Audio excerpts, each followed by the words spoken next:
Right. Thank you, everybody. Welcome to the Fostering Success Michigan Community Collaborative. We are doing our panel today focused on the life skill domain. My name is Maddie Day. I'm the Director of Outreach and Training, and I directly oversee the Fostering Success Michigan statewide initiative. I have three panelists with us, and so if you could introduce yourself, just give us your name and your affiliation. I'm Erica Buford, Communications and Outreach Coordinator for the Transition to Independence Program at Wayne State University. Hi, I'm Natalie K. Flaherty. I'm a foster care alumni and student, Wayne State TIP program member. My name is Amal Muhammad. I'm a master's student at Western Michigan University. I'm also the graduate assistant at Fostering Success Michigan, and I'm I was once with an experience in foster care.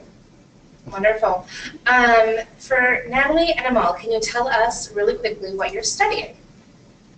I am a BFA candidate focusing in painting with a minor in psychology. Oh, BFA is fine art. And I am projected to graduate December. This December? Yes. Like next month? Like this oh my God, month. that's awesome. Yeah, huge round of applause. Amal?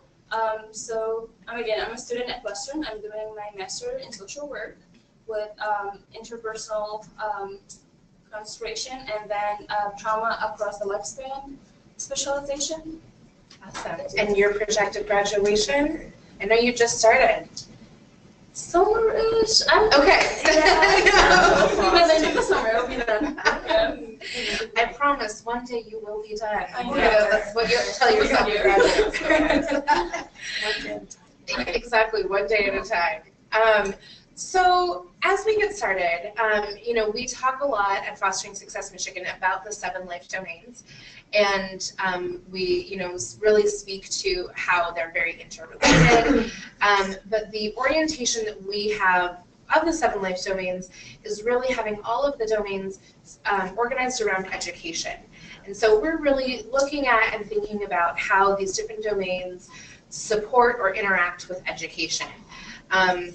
So our domain this month is life skills, and we were talking about this earlier in the meeting, that it can be one of the more challenging domains to kind of get your head around because you use skills in all of the domains. But there are some really specific life skills that I think are unique both to succeeding kind of in life as you're transitioning into young adulthood, but also specific to the experience of foster care and skills that you develop because of your experience and skills that you developed in response to your experience. So I would love to hear from each of you, and Amal, we'll start with you at the end and work this way.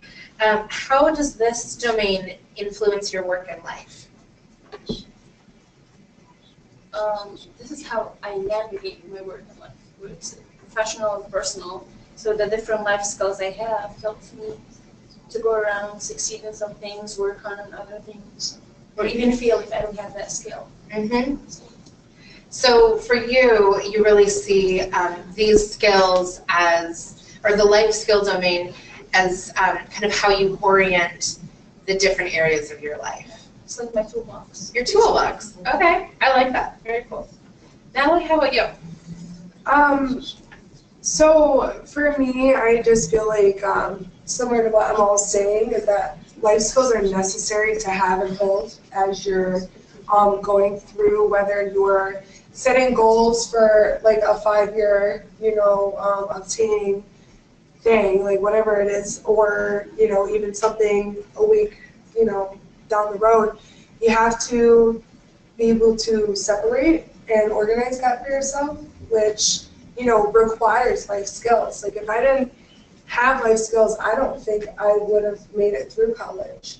Mm-hmm. Yeah. Awesome. So you really see those as the life skills that you see as necessary are kind of those things that help you focus on your future goals, help you achieve those goals and kind of make it through to particularly some of those long-term things. Yeah, it's like differentiating like what exactly a life skill is. So it's hygiene, personal hygiene, like connectivity, you know, interconnecting with other people. Like a lot of foster youth feel the need to be very independent, which can be a fault because it isolates you, you know. So being able to like navigate within a group of people and work well with that, like that's a life skill in itself. And then staying organized, like that is a life skill. And then, you know, even just maintaining a job, like these are certain core foundations that you need in order to navigate through, and it's all fall like underneath the life skills category. Awesome, thank you. Erica, how about you? So that directs a lot of our work in campus support programs, and you know, although we try to impart all of the 7 life domains, life skills is necessary to be able to, like Natalie said, be successful in college. And you know, we're not truly doing our part as a program unless we make sure that our students have skills that can help them transition into a successful adulthood. And life skills is one of those necessary domains that we focus on because it's essential on being successful as an adult.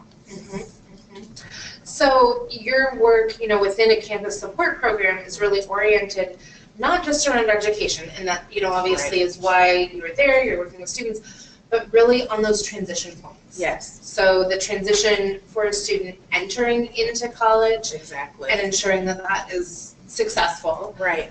But also the transition as they begin to work to exit out of college, hopefully into a career or another education space, or whatever, you know, that next space is, so that they can be successful there. Exactly. Yeah, and you know, I think, so what all of you raised, I think, are some of these issues that we see that almost feel hard to name, because there's sort of these subtle skills that often we see people have learned in their, you know, general sort of family system. Whether they've learned them well or not, you know, that's sort of debatable. And one of the things that we see happen for young people who have experienced foster care is that that family system has been fractured in some way, it's been disrupted in some way, and so the privilege of learning some of these softer skills within a family, and by learning I mean, you know, having consistent feedback loops, being able to try and fail safely, right? That isn't there, and so it presents a unique challenge for our students when they're arriving in spaces, particularly like higher education, that assume that they have this set of skills because they are assuming that every single student comes from an intact family. Right. And I would just underscore, like, a healthy intact family, where they've had the opportunity to learn these things, and maybe even not just learn them, but kind of master them, really. Right. And so that's, you know, one of the things that we want to pay attention to, and one of the reasons why we feel so strongly about building campus-based support programs, because it gives young people the opportunity to learn those skills in that safe and healthy manner, and build up the toolkit, Right. and really, you know, have those opportunities to, you know, connect with folks, navigate, you know, the social circles that might be out there. So I appreciate all the different perspectives that you all have. Because we are a little bit far away from the camera, if everybody just speaks up just a little bit, that will help our listeners out there. So just be mindful of that as we're going along. I'm just naturally loud, so I don't think that they're having any issues hearing me. But we could probably dial me down. So the next question is, what challenges have you encountered related to this domain? And maybe how have you resolved them? And Erica, I want to start with you, and I would love to hear from your perspective, doing campus support work, you know, has this shown up in a programmatic way? Has this, you know, are there challenges that are common to student experience that you see? What does that look like? Well, yes, and I guess the biggest challenge is helping our students to understand that the skills that you develop as a part of survival is a lot different from life skills, and not all of those transfer into real life situations. And even though helped you to succeed and stay safe through life and function. Not all of those translate in school settings or job settings or amongst peers that don't have that same experience. And so that's like one of the biggest concerns, and also that, or challenges, and also having them, students realize that all of these domains are fluid, and as a part of life skills, you have to make sure that you're focusing on the other domains as well, because you can have all the life skills in the world, but if you're missing skills in other areas or neglecting things like your mental and physical health, those life skills aren't really going to matter, because those tend to trump any skills that we try to impart as a program. And so just helping our students to not only learn those life skills, but appreciate that, you know, even though this worked for you for so long, or you thought that it was working for you, that there is more, I guess, conducive ways to develop these skills, use these skills in the real world, and have them to be beneficial and help you to succeed in life. Wonderful.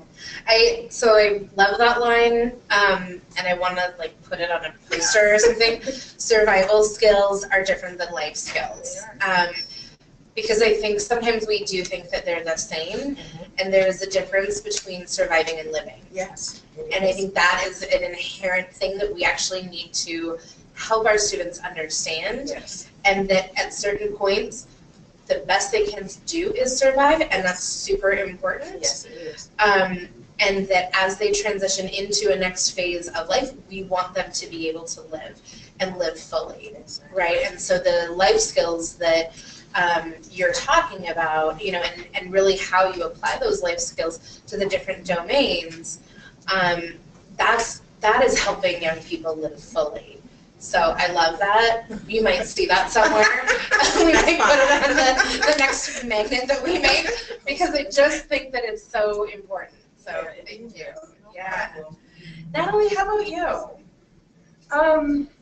Piggybacking off of what Erica said, it is very, very important, but how applicable is that when, you know, we're affiliated through the same program, and Erica handles community outreach and development, and, you know, connecting the 10th Wayne State program to the external, you know, sort of area.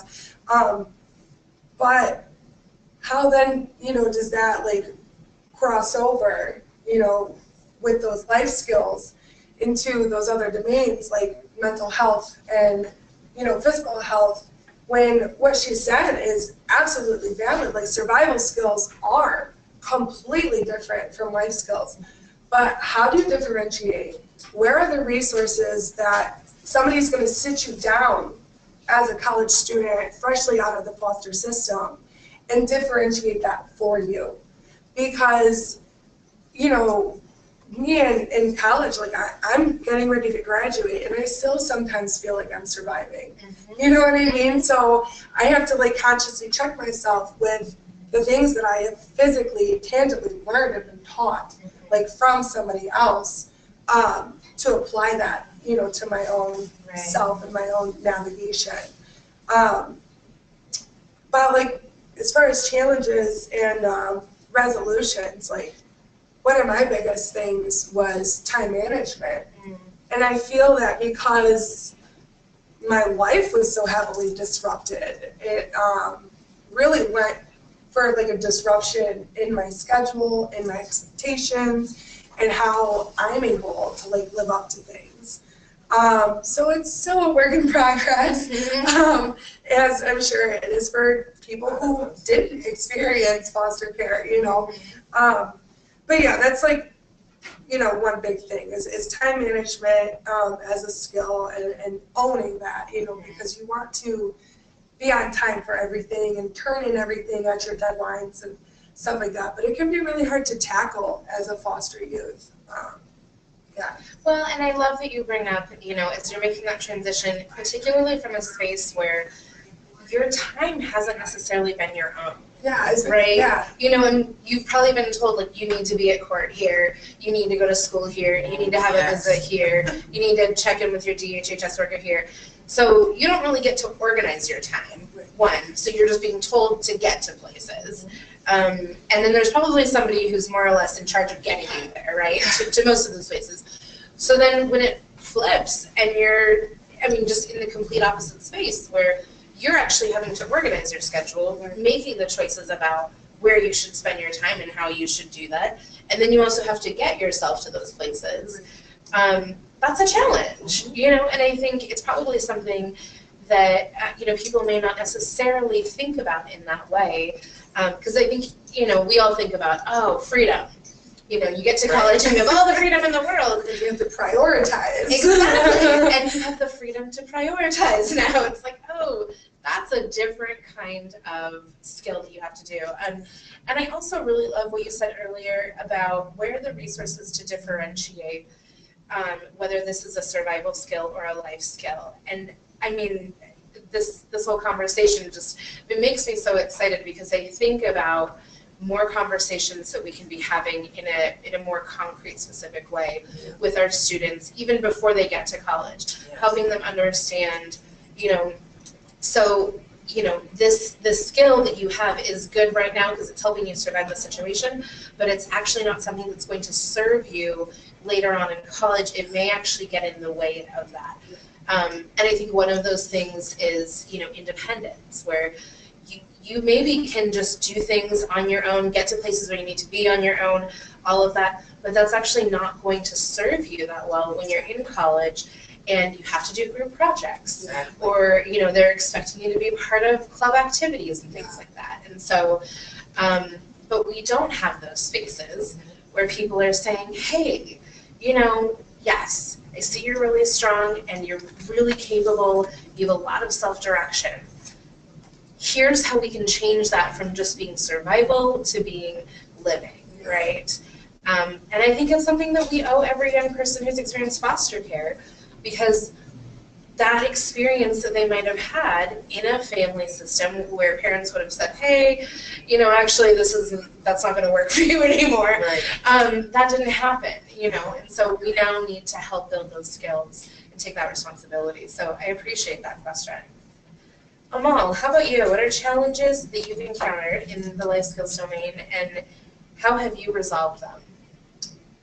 Or what resolutions do you see?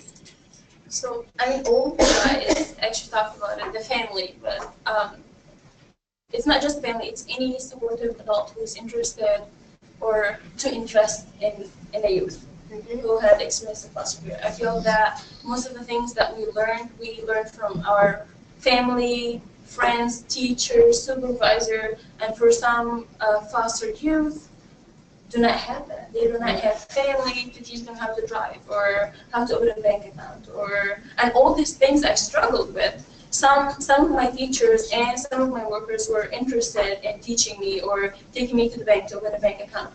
But some of the things I know now, I had to fail for me in order to learn, because there were not adults who were willing or available to support me or invest in me in that life skill.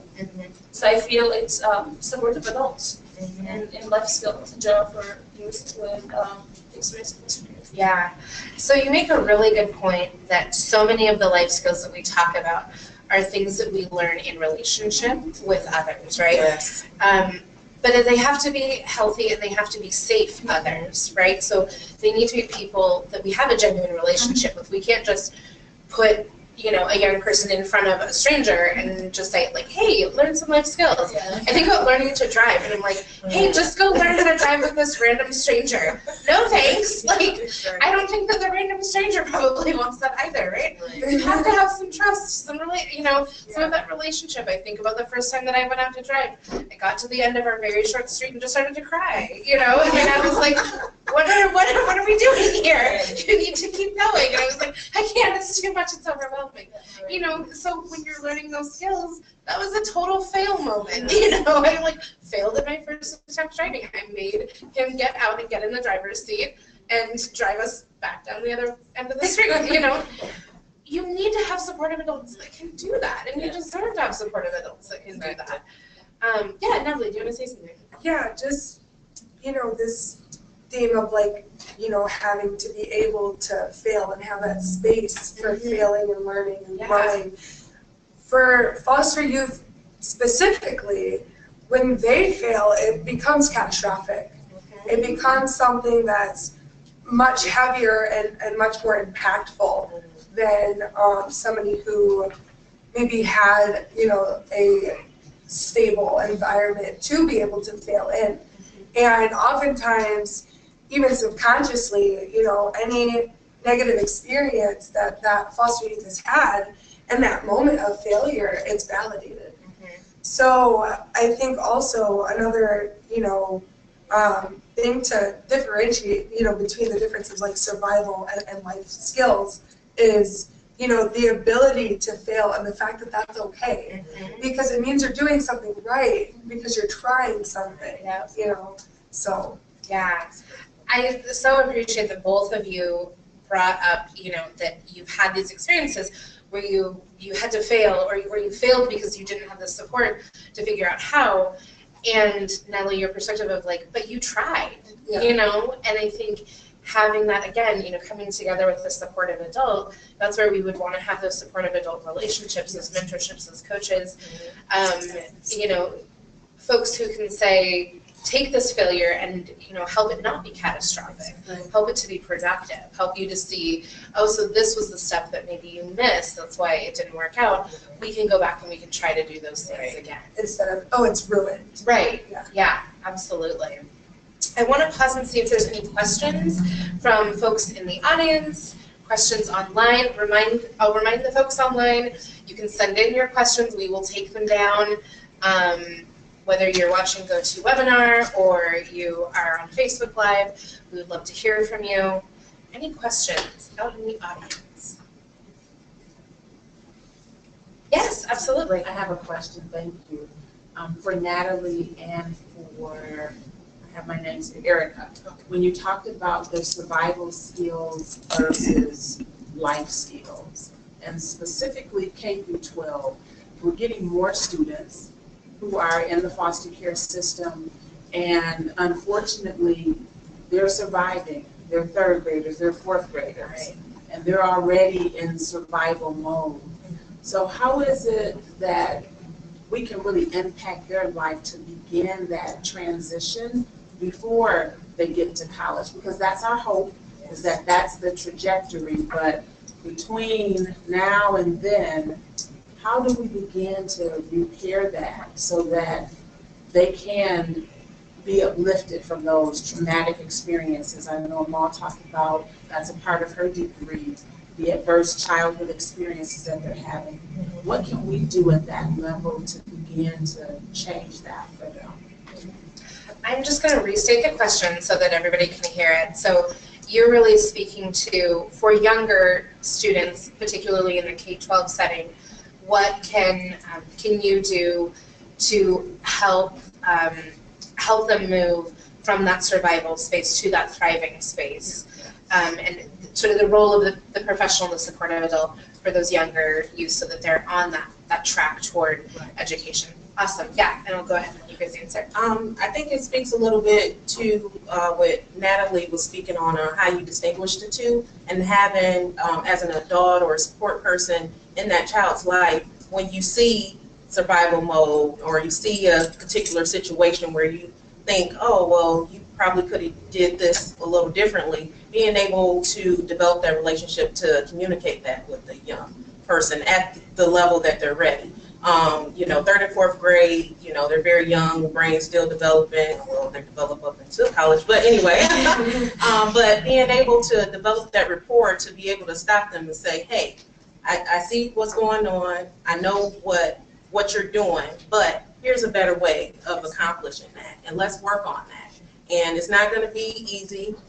It's going to take, you know, some time and effort on your part to get to where you are, but in order for you to continue to succeed and continue on that trajectory to higher education, if that's what you see fit, we need to revisit how you're approaching this situation. Yeah, that's how I can see it, but it's about developing that relationship and trust first with the youth so they can appreciate what you're saying and take heed, because you can teach life skills all day long, but unless they are ready to accept that and utilize them, you know, it's not really going to be that effective. So starting with trust and then building on that. I feel that my position is a little bit unique because for me, school was quite literally a safe haven. So I really dived like as deep as I could into education, and from the age of like 7 or 8, like I wanted to be like an OBGYN and go to Stanford, like, you know, like that was me, you know, but it was because I saw education as my escape. It was because I knew that if I was smart enough and if I worked hard enough, I could go to the other side of the country and get far away from my family that was inflicting so much trauma, you know, at such an early age. So that being said, I currently have a 7-year-old in my life who, you know, I act as a parental, you know, influence on. And even just like personally, like even non-professionally, like I, you know, can call out like, hey buddy, you know what I mean? Like, I know what you're doing, I see what you're doing, and it doesn't really serve you. I understand why you're doing this. It's very important, I think, always when you're approaching that situation to give validation, because a lot of times children act out and they disconnect because they don't feel valid, or their experiences aren't valid. So I would start there. I would start with validation, and again, what Erica said, building the trust and the rapport.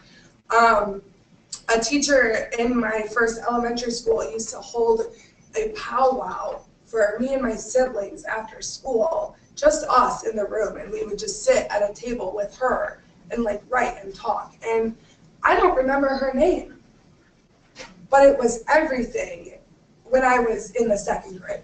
You know what I mean? So. Amal, do you have anything to add? Kind of, yeah, kind of. At that young age, or even adults or youth, like older high school age, just create a safe space for them. Even if you sit with them, it's silence for the first 3-4 times.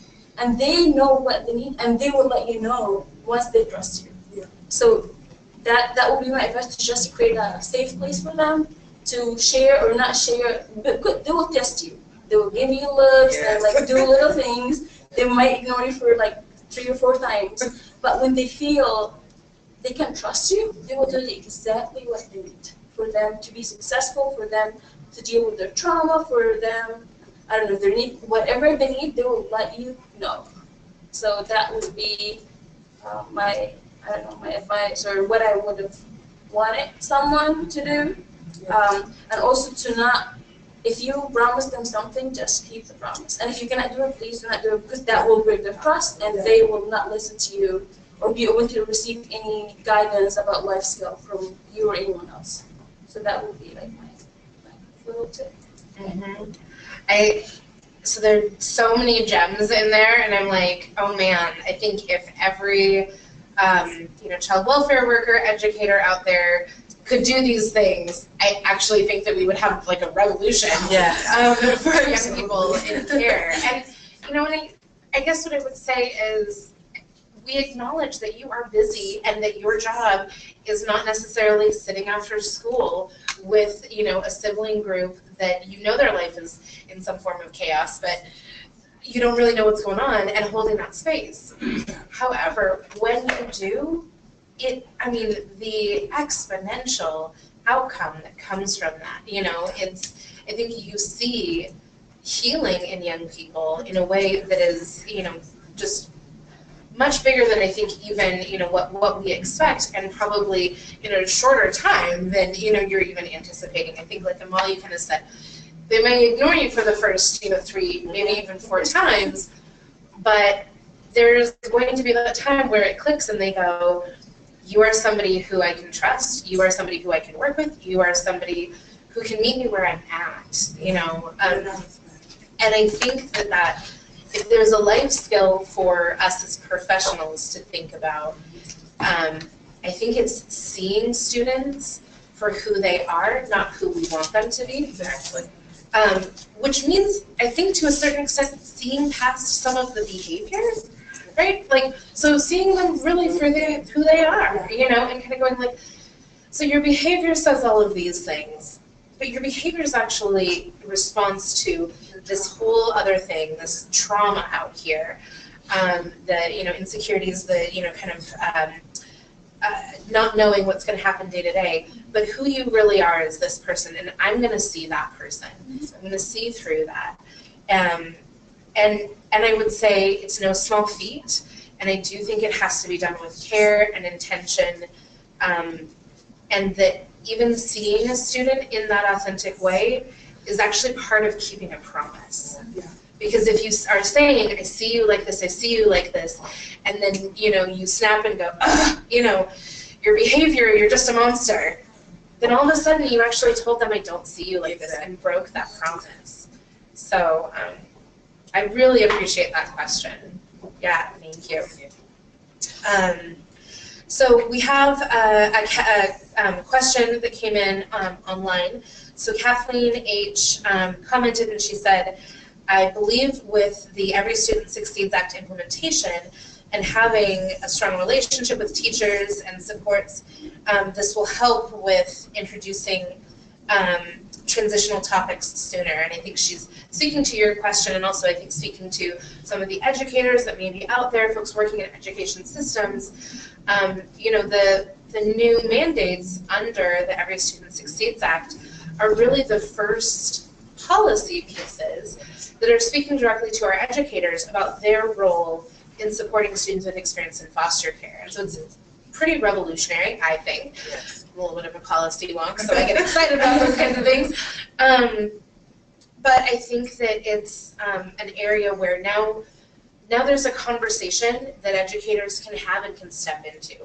Now there's a space where educators and child welfare workers can come together and go, hey, we have a role to partner together.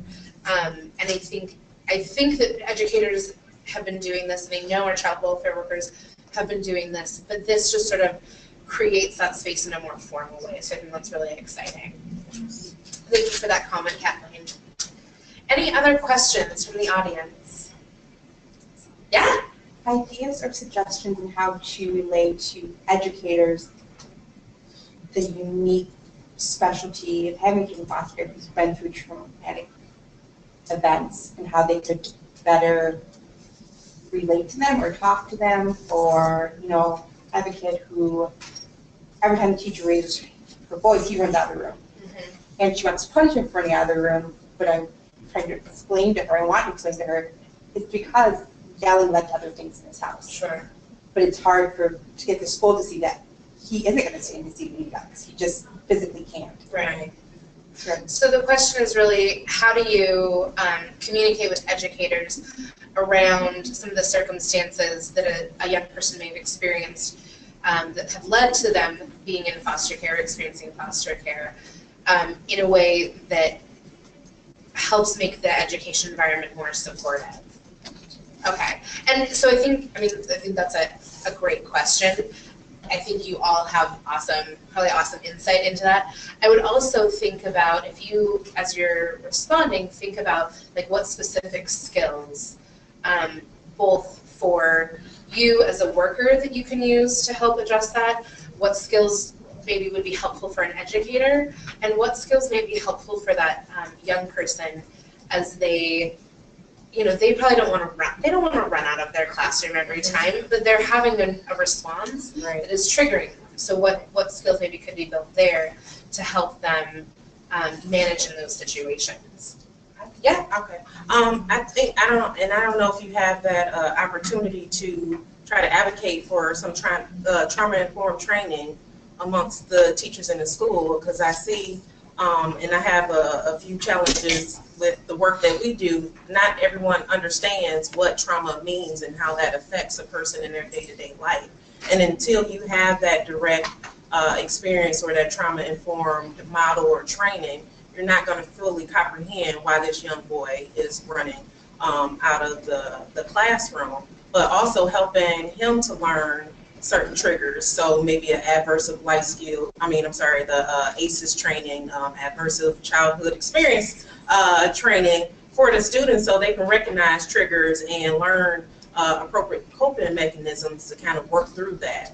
And I think only some kind of marriage between those two that it'll be effective in helping to remove some of those barriers in the school system. But administrators have to be invested and willing to take that on because, of course, it costs money. Or, I mean, if you have that skill and training yourself, maybe you can volunteer to put on some type of trauma-informed training, some trauma-informed training at the school to educate other people about, hey, well, instead of yelling at the room, how about you, I don't know, impart some other skill, some other resort, so you won't be adding to the trauma that this child has experienced and is experiencing.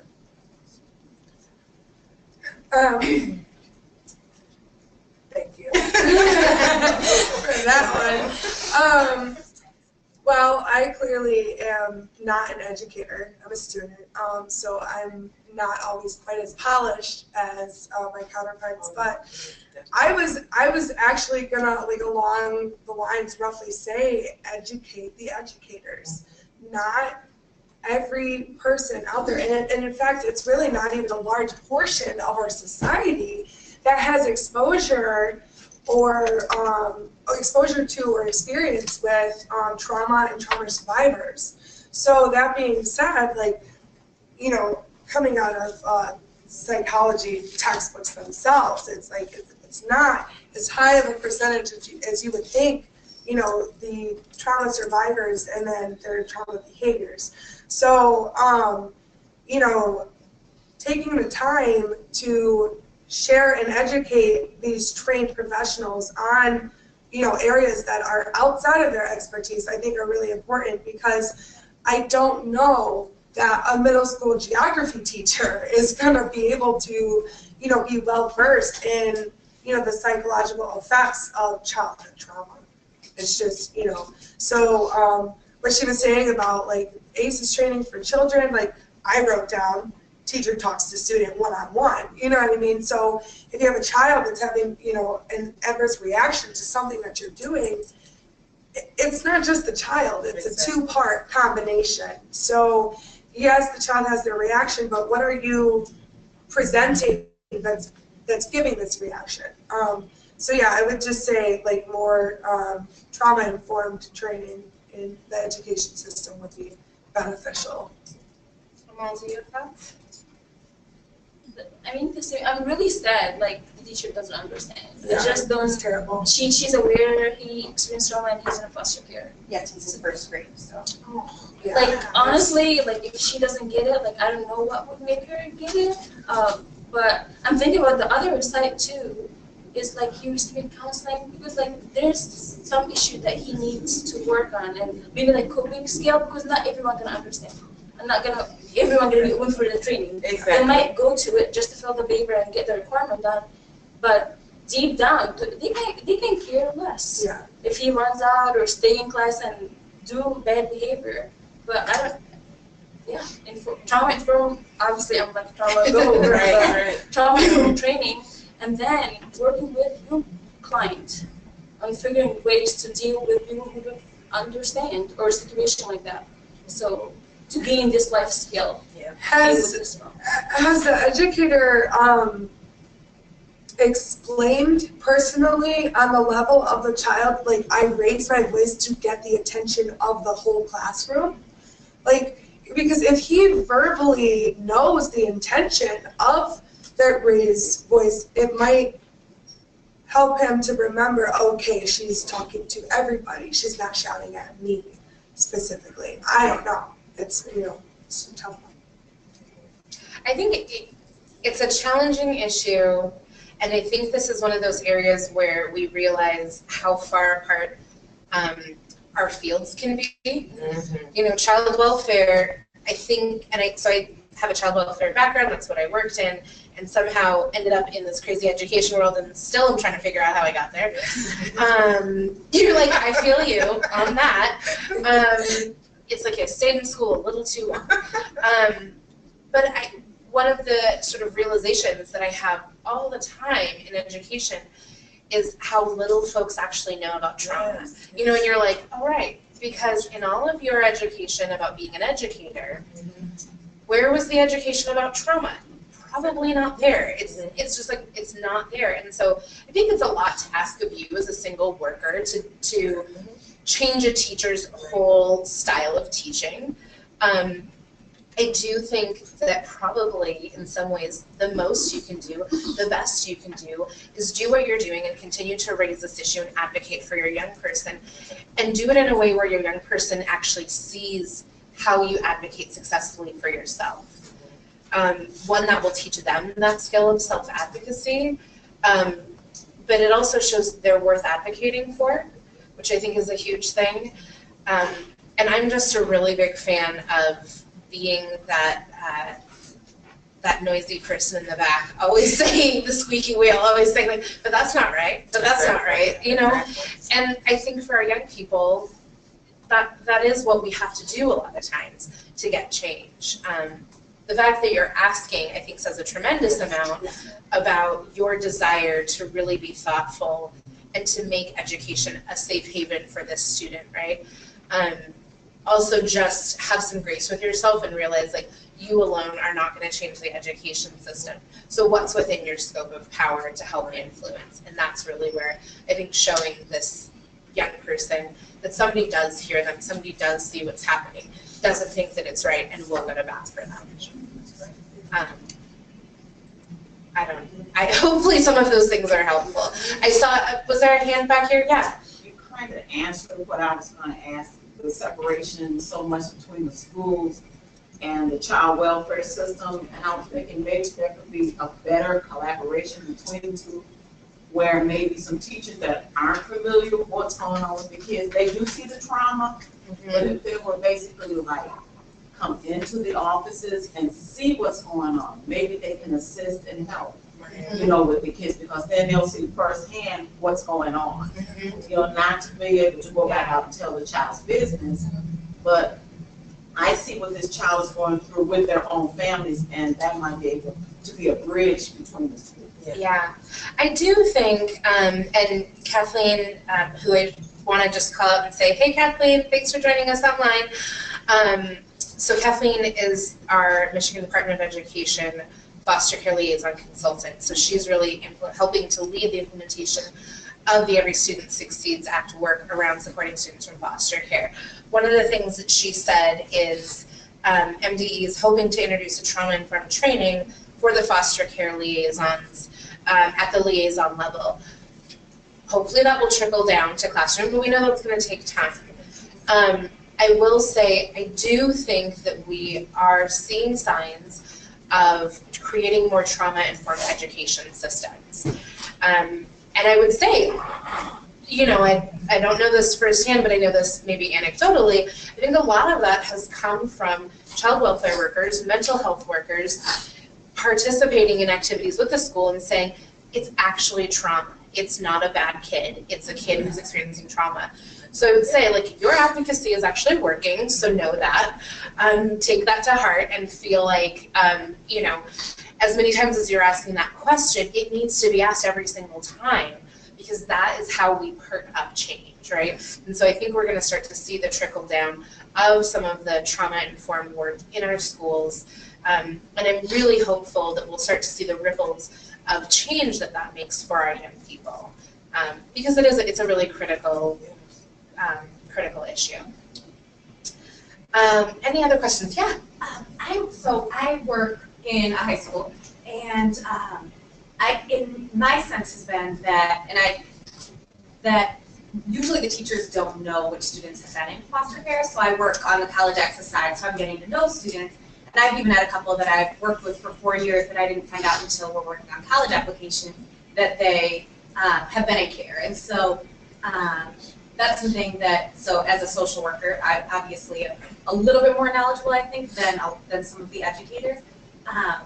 But I always wonder whether that's something that the teachers and the administrators should be aware of, particularly as students are getting in trouble for different behaviors or are going through other things in the school building.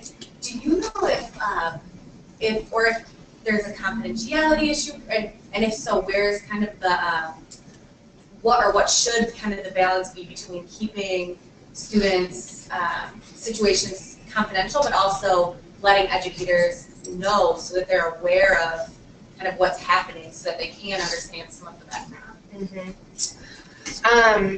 So I'll say a couple things that I know, and I might actually ask for Anne's expertise. So one of the things, just as a kind of general thing, is there hasn't really been a uniform way to identify young people in the schools at the school level, right? So that actually hasn't been in place. Part of the ESSA work is to get that in place. And so not knowing who your students in foster care are in your schools is in part a symptom of we haven't actually had the mechanism, and people haven't necessarily been across the board asking that question. Now, I do think some of that's going to change. I will, and Kathleen, if she's on the phone, she will probably be typing in that there is a way for schools to pull, and it's some kind of direct certification.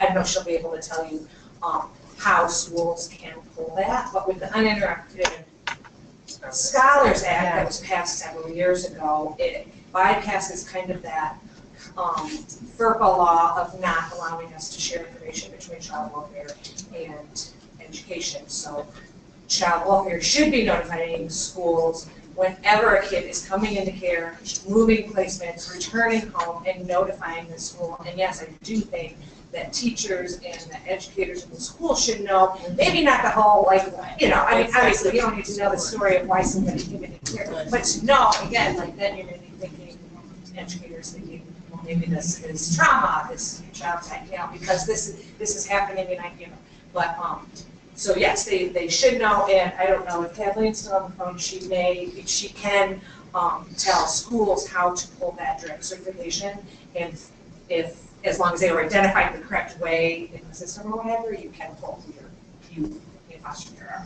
Awesome. Okay. So I think in a minute, I bet you can. Yeah, so I think just for everyone out there listening, so I hope everyone heard Anne, just in case they didn't, making sure that for the foster care, or under ESSA, there is a way, you're saying that there is a way to pull There is, level. within the computer system, Kathleen has a way to notify in the school to pull down that information of youth who are in that school who are coded as foster care. Okay, so they can pull that information in the school, and that the Uninterrupted Scholars Act, so many policies, does bypass the FERPA piece that has traditionally sort of kept child welfare from speaking to educators about the status of a student.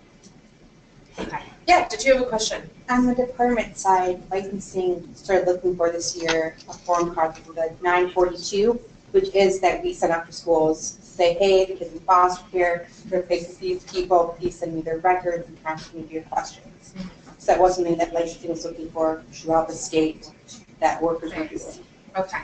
So there are some mechanisms, and I think this is where our state systems are not perfect, but they are working.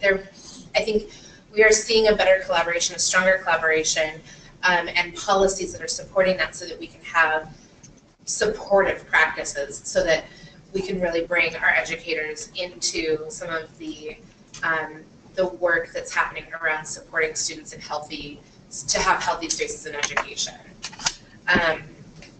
So I do want to get us back a little bit to the topic at hand of life skills, and all of this is, I think it's sort of part of the broader conversation of life skills and supporting students for success in education. So I think it's all really helpful for us to kind of think about and hear. But just also in the interest of time, I know we're coming up a little bit on time, and so this is a question that I always want to get in. For Natalie and Amal, around the life skills domain, what do you wish professionals and supportive adults understood about this domain and supporting students with experience in foster care in this domain? And I don't know who wants to answer first. I mean, I have like 5 pages.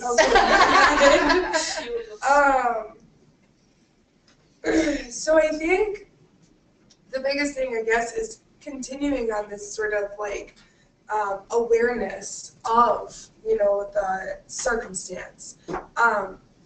Because, you know, at a collegiate level, I mean, the expectations are, of course, like completely different than, you know, high school.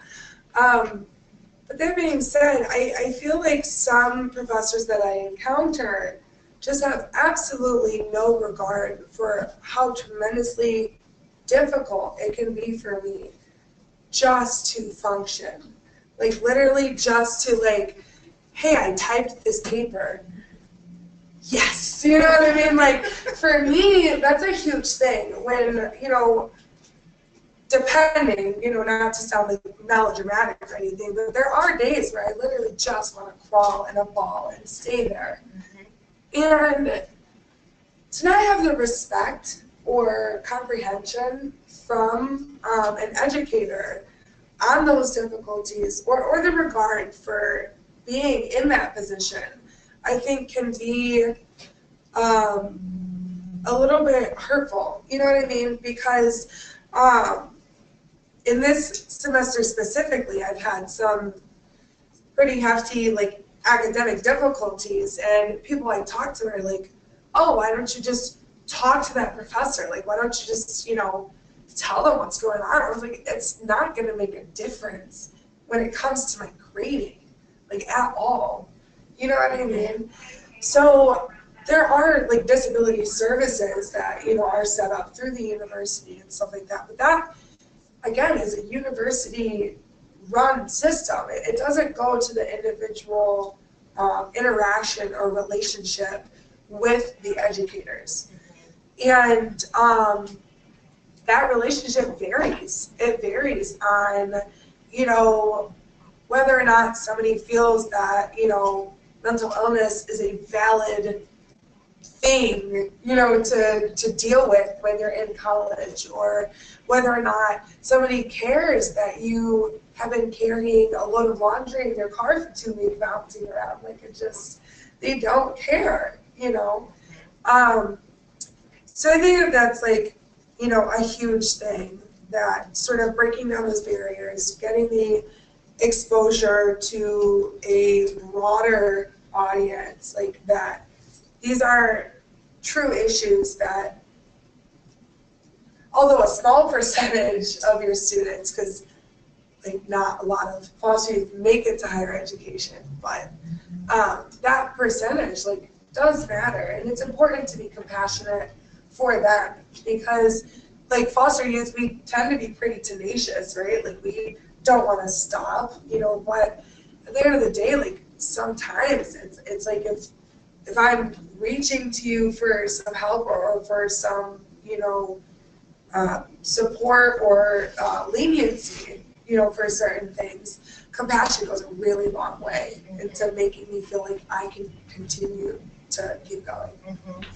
So what I hear you saying is, and I think it's really true, and I would say, you know, sort of at all stages when I think about the education to career pipeline, that the advocating for yourself, Yeah. You're doing that all the time, you know, and you're doing that in a lot of different directions, Yeah. and probably with a lot of different people. You know, your professors are probably just one space where you're advocating for yourself.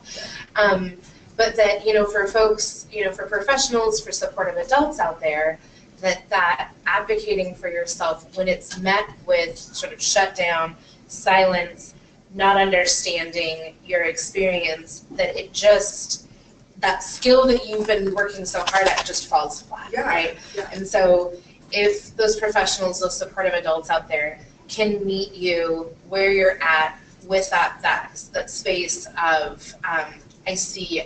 Yeah. you know, I may not get it, I may not understand it, but I can be compassionate, I can be a listening ear, I can do something to validate your experience. And Because it's not an excuse. right, It's yeah, not. and you're not asking, like you said, you know, you're not asking for excuses, you're not asking for, you know, somebody to lower the bar. You're just asking for understanding of the complexities that you've experienced and how that plays into the work that you're doing now and the goals that you're striving for. For the future, yeah. Yeah, absolutely. I think that's great. Amal, how about you? Generally, to have respect, understanding, and appreciation of their experience. Like you said, like, yes, they have experienced trauma, and yes, they have some weaknesses or things that they need to work on, but also from that trauma, there's some growth. Yes. They're resilient, they're smart. Yeah. Having trauma does not make an individual not capable of thinking or doing good at school or having a job or holding a relationship. It might take them longer to get to that, but it doesn't make it impossible for them to not achieve that. And then if a worker, like professional teachers, workers, campus coaches, I'm sorry,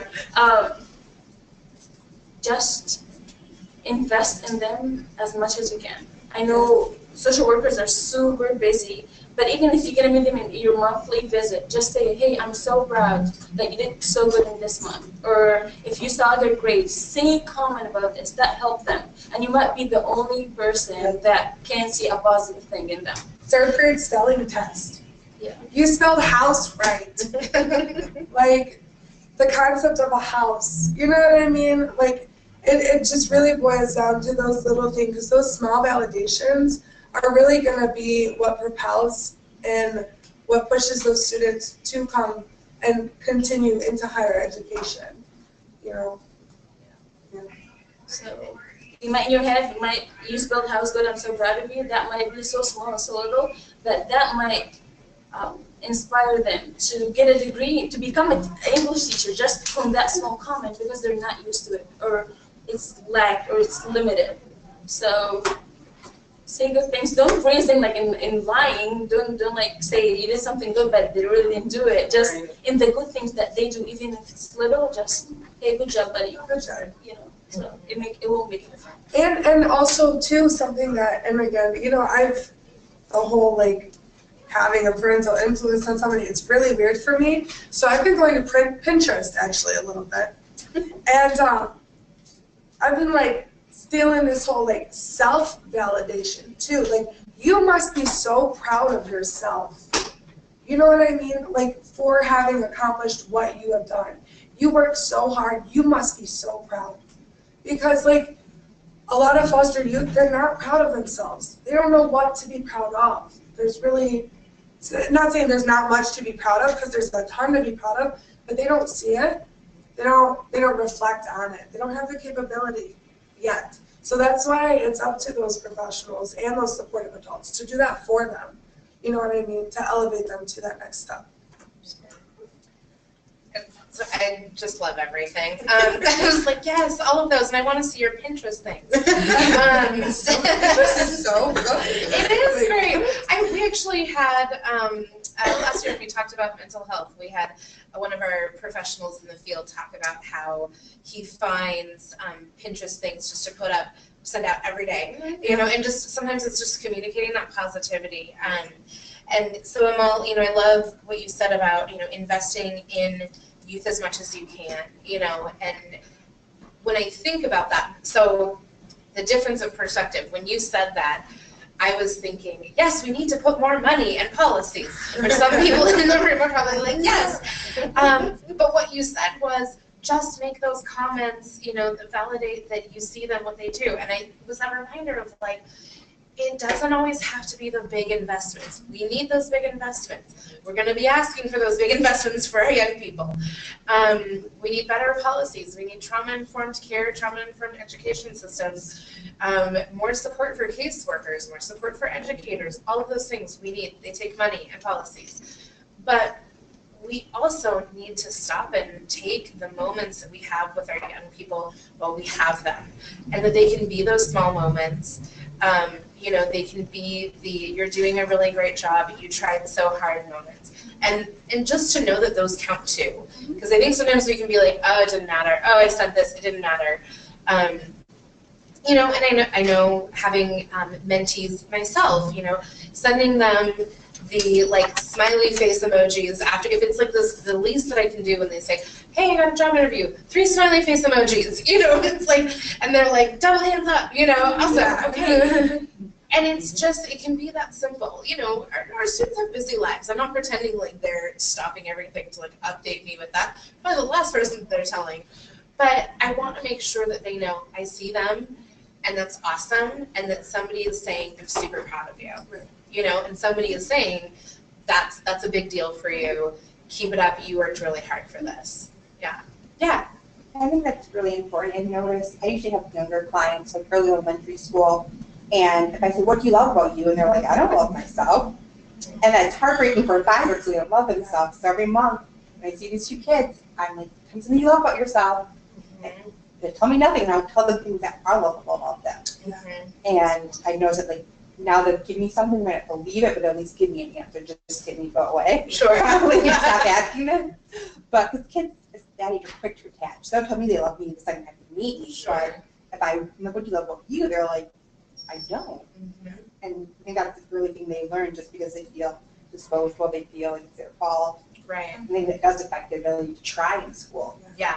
To Absolutely. even take that spelling test. Well, if you have no self-esteem and you're expecting yourself to fail, and other people are telling you you're gonna fail, doesn't leave much. Yeah.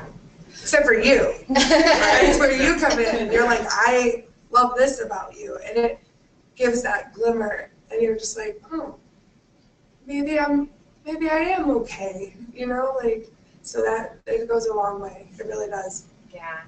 And I think, so again, that's a skill that has to be learned. You know, and I think we make a lot of assumptions about some of these things that we had to learn. We had to learn to say, "I'm good at this." One, we have to even know what this is. Right. So can you name it, you know? And we can say, "Oh, you're really good at spelling. Oh, you're really good at math."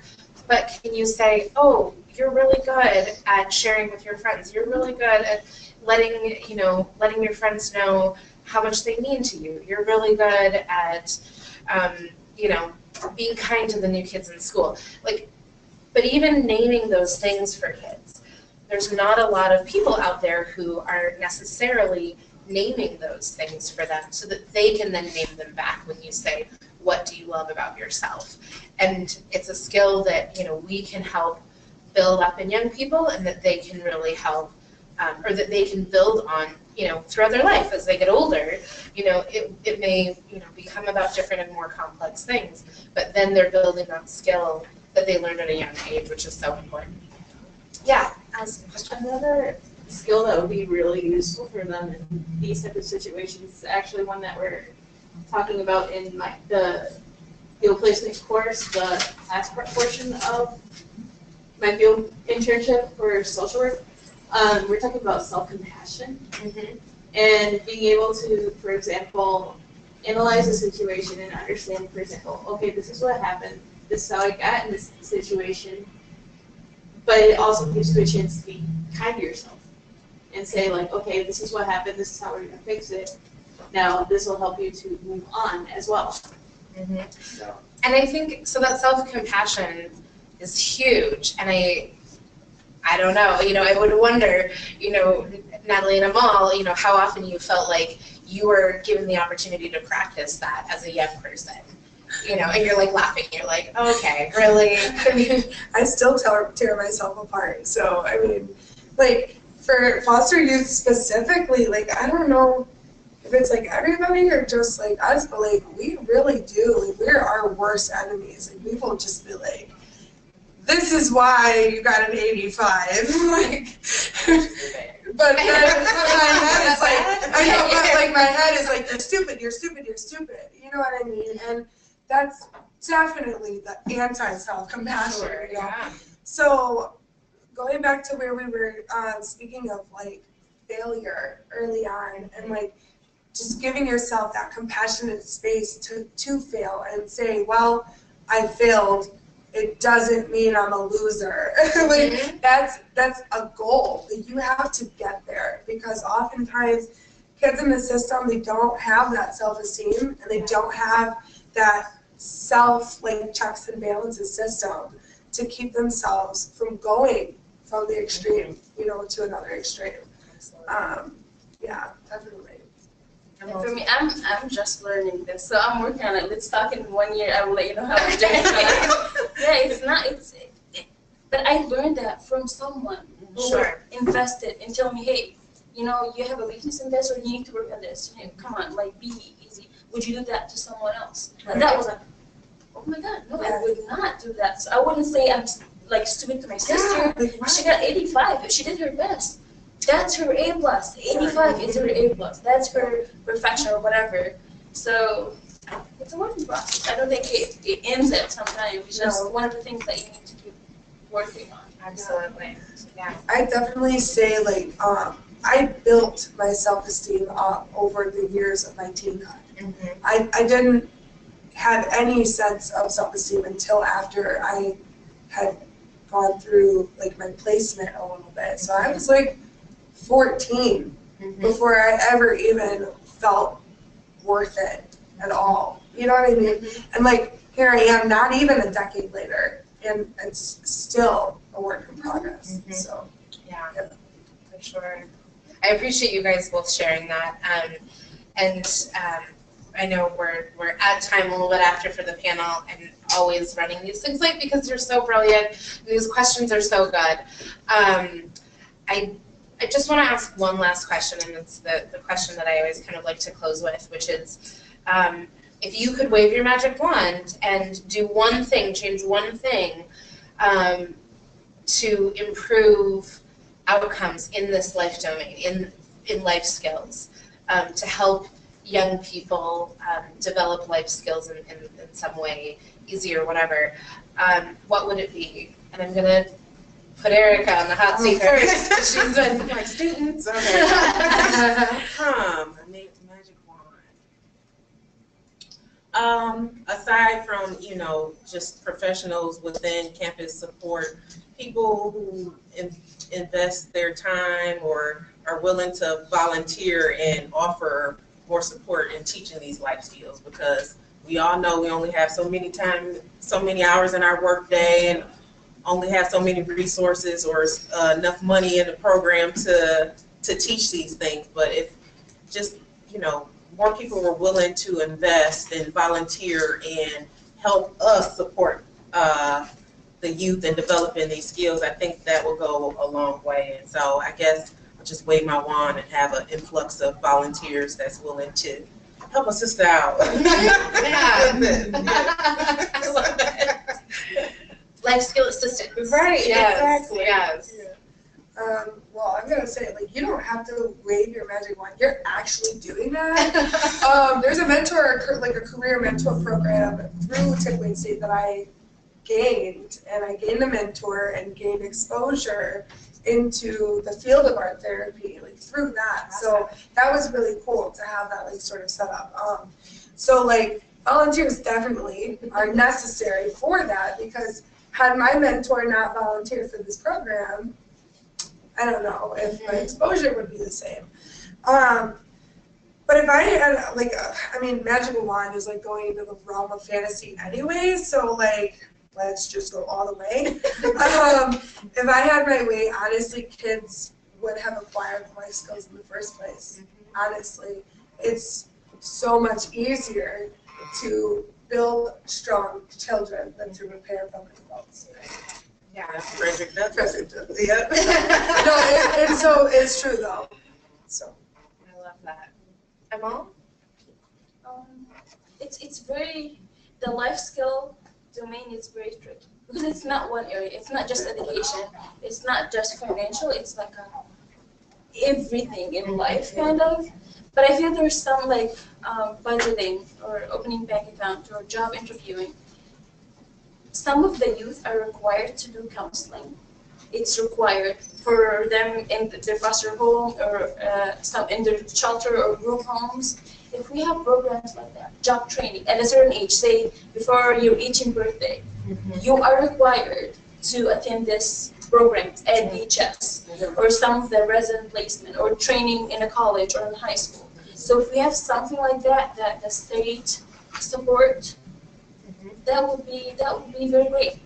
They might not think about it much, like some of the counseling, oh yeah, coping skill, whatever, okay, count 1, 2, 3. But eventually, I mean, like, they know it's irritating, and I was like, yeah, she told me to count to 10. Like, what is this gonna do? Yeah. But one day it will click. Right. One day they're like, oh, let me try 1 to 10, whatever. And the same thing for budgeting. They might not really engage when they're there, but if they need the skill, they will reflect on what they have learned. So if we have something placed like that that is required, like counseling or the family visits or whatever, or court hearings, that would be wonderful for our youth. So I love what you're saying, and I think that speaks to some of the investment that has started. I know Michelle Corey mentioned this earlier. So the expansion of MYOI in the last state budget is great, and we need to ensure that that's fully funded so that MYOI really can be available for every young person so that they can learn those life skills there, and so that MYOI coordinators have the ability to use that funding in flexible ways so that they can bring in somebody that does budgets, they can bring in somebody that does meal planning, all these different things so that they can be really strong, robust programs for every young person. And I would love it if every young person was required to participate in MYOI, because I think that there's such fantastic benefits that you see from young people with those. Natalie, did you want to add one thing? Oh, you literally just hit it. All I was gonna say was and the allocation of those funds. I got exposure to some stuff like that while I was in care, but I was at a residential treatment facility, that allocated those funds for those reasons. So making sure that the consistency hits with funding across the board and to follow up to make sure that that's what those funds are going for, is to improve life skills, you know what I mean, and life skill training, within that, even painting your house, once you get there, what to look for when you're purchasing your house. We don't know these things. Yeah. And I think too, the points that you brought up and that Erica brought up, you don't know those things, and often you don't have a supportive adult or somebody who can help teach you those things, and that's where the coach models come in. That's where mentoring comes in. And we talked about this at the very beginning. If you're going to learn those things, you're probably going to have to fail in your attempts a couple times to really master those skills. But you need to be able to fail safely with a supportive adult. And so if there are more opportunities to bring those supportive adults in, I know the campus support programs have a mentorship component that's huge for young people. But thinking about how we can do that early on, how we can bring in mentors into the lives of our young people early on, I think is a really important conversation that we absolutely need to have if we're going to really think about building those life skills up. So I just want to say thank you to our panelists. This has been an awesome panel. Let's give them a round of applause. And I just want to say thank you to everyone out there who's been watching, who's been listening. We hope you had some good takeaways. We definitely did. Of course, we will be sharing the link to this panel, some of our summaries and takeaways, along with our webinar for the month, our podcast for the month, at the end of November in our wrap-up. So there will be lots more to come. You can find all of this information on our website and in our emails. And we just want to say thank you, everybody, and have a good afternoon.